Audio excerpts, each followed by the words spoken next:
여러분 안녕하십니까? 광주 MBC 뉴스데스크입니다. 어제 전국을 강타한 태풍 링링으로 전남에서는 수확을 앞둔 벼가 쓰러지고 과일이 떨어졌습니다. 바다에서는 양식시설이 파손되고 방파제가 유실됐습니다. 첫 소식 장용기 기자입니다. 초속 40m가 넘는 강한 바람에 강철 줄이 끊긴 3,400톤급 해상 크레인이 바다에 표류했습니다. 목포 가파이 해상 보행교도 높은 파도에 밀려 일부 끊겼습니다. 태풍 링링은 상냥한 이름답지 않게 하늘과 바다와 땅을 가리지 않고 큰 생채기를 남겼습니다. 전남에서는 벼 등 농작물 4천여 헥타르에서 쓰러진 피해가 발생했습니다.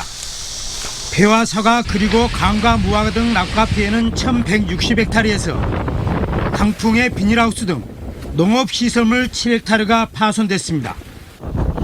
도로와 교통시설, 방파제 등 크고 작은 공공시설물과 함께 70석 주택도 파손된 것으로 잠정 집계됐습니다. 5개여가 양식시설 400여 칸이 파손됐으며 가고도항의 옹벽 50m 등 3개 어항시설 방파제도 힘없이 무너졌습니다. 시급한 문제는 추석을 앞두고 수확과 출하를 앞둔 농가와 과수농가들의 근심입니다. 이걸 너무 많이 싫어져가지고요. 시골에 인부들도 없을 뿐더러 이거 답이 안 나오네요. 답이 안 나오네요. 전남 재난안전본부는 서둘러 피해 복구 작업에 나서기로 했습니다. 우리 도와 시군, 군부대 등 유관기관들과 협력을 해서 일손이 부족한 농가들을 일손 돕기를 해서 최대한 시름이 빠른 시일 내에 갈 수 있도록 해서 일상으로 복귀할 수 있도록 최대한 지원을 아끼지 않겠습니다. 김영록 전남지사는 일상의 작은 피해라도 빠지는 사례가 없도록 면밀히 조사해 도민들이 제대로 된 피해 보상과 지원을 받을 수 있도록 공직자들이 앞장서 줄 것을 주문했습니다. MBC 뉴스 장용기입니다. 광주 전남 지역이 태풍의 영향권에서 완전히 벗어났지만 곳에 따라 많은 비가 다시 내리겠습니다. 남해안에서부터 시작된 비는 오늘 저녁 광주 전남 대부분 지역으로 확대될 것으로 전망됩니다.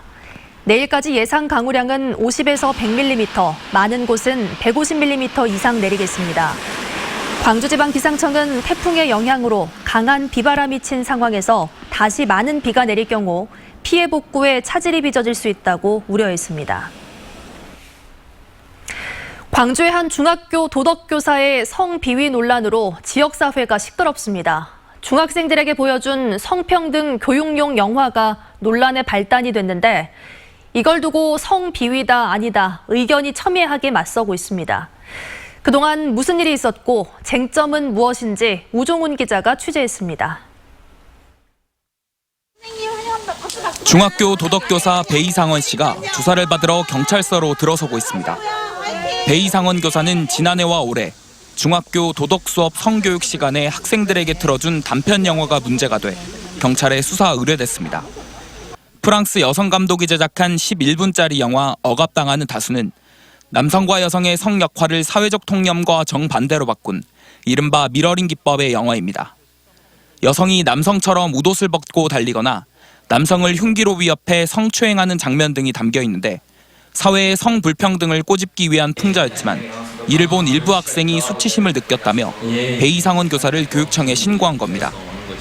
광주시 교육청은 학생들 신고에 따라 배이상원 교사를 학생들과 분리 조치하고 학생들을 성적으로 학대한 의혹이 있다며 경찰에 수사를 의뢰하고 직위 해제했습니다. 하지만 당사자인 교사는 시교육청이 성교육의 취지를 충분히 알아보지도 않고 자신을 일방적으로 직위 해제했다며 억울해하고 있습니다. 전혀 그런 과정이 없는 채로 이렇게 갑자기 신문고를 통해서 또 설문을 통해서 그렇게 표현됐을 때 느끼는 당혹스러움이 그리고 뭔가 소통의 필요를 느끼지만 이미 2단계가 돼버리니까 소통할 수가 없는. 시교육청은 수업을 들은 학생들을 전수조사한 결과 10여 명 정도가 불쾌함을 느꼈다며 상대적 약자 혹은 피해자 입장에서 들여다봐야 하는 성비위 사건의 특성상 수사 의뢰는 당연한 절차라는 입장입니다. 성비위 사건의 특성이 모두 제각각이라 공정한 처리를 위해 매뉴얼과 제도를 만든 것이라며 매뉴얼대로 처분한 게 잘못이라는 도덕교사의 주장 자체가 잘못이라고 말합니다. 문제가 된 영상과 교사의 발언으로 인한 직위 해제에 대해서는 해당 교사와 교육청뿐만 아니라 시민단체들 사이에서도 시각이 엇갈리기는 마찬가지입니다. 정교조는 해당 교사의 수업 내용을 들어보면 이것이 성희롱에 해당하는 것인지 우리 사회의 성평등을 이야기하는 것인지 알 수 있는데도 교육청의 탁상행정으로 교권이 침해됐다고 주장하고 있습니다. 교육적 맥락이 존중될 수 있는 어떤 공간과 분위기 속에서 토론을 통해서 이렇게 또는 해명하고 사과를 통해서 해결될 수 있는 자리를 아예 빼앗긴 것에 대해서 반면 여성단체들의 입장은 사뭇 다릅니다. 상대적으로 강자인 성인교사와 교직원 단체는 자신의 의사를 얼마든지 표현할 수 있지만 상대적 약자이자 피해자인 학생들의 목소리는 배제돼 있다며 도덕교사를 비판하고 나섰습니다. 여기에 해당 영화를 만든 프랑스 여성 감독이 사회적 차별을 없애는 데 주목하라며 도덕교사를 지지하고 나섰습니다. 누리꾼들도 SNS를 통해 도덕교사를 비난하거나 지지하면서 논란은 더욱 뜨거워지고 있습니다. 각종 지역 현안에 목소리를 내온 광주 시민단체 협의회조차 이 사안에 대해서는 일관된 주장을 내놓지 못하고 있는 것만 봐도 이 사안이 얼마나 예민하고 어려운 사안인지 알 수 있습니다. 성교육 시간의 성비위 논란에 대한 각계의 의견이 엇갈린 가운데 이제 판단은 경찰로 넘어갔습니다. 하지만 경찰 수사 결과가 나오더라도 이와 관련된 논란은 당분간 계속될 전망입니다. MBC 뉴스 우정훈입니다. 금리 인하와 함께 은행들이 앞다퉈 예적금 금리를 내리고 있습니다. 연 2%대 금리를 찾아보기 어렵게 되면서 금에 대한 투자가 몰리고 있는데 전문가들은 이럴 때일수록 분산 투자가 필요하다고 말합니다. 이재원 기자입니다. 시중은행의 1년 평균 정기예금 금리는 1.55%, 광주은행의 인터넷 전용 예금이 2.05%로 유일하게 2%대를 기록하고 있습니다. 1년 평균 적금 금리도 1.7%로 2% 문턱을 넘지 못하고 있습니다. 물가 상승률을 감안하면 사실상 제로금리이다 보니 광주와 전남 지역 시중은행의 수신도 지난 6월에는 감소세로 돌아섰습니다. 반면 금리가 조금이라도 높은 제2금융권의 수신은 큰 폭으로 증가했습니다. 요즘 이자율이 너무 낮다 보니까 직장인으로서 돈을 많이 모으고 싶은 마음에 다른 쪽에 좀 많이 관심을 갖고 있습니다.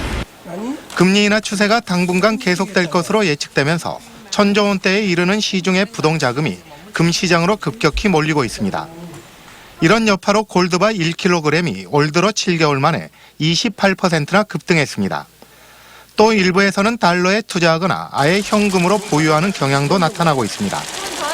전문가들은 4분기부터 경기 회복세가 나타날 것이라며 한 곳에 집중하기보다는 분산 투자를 고민해야 할 시기라고 조언합니다.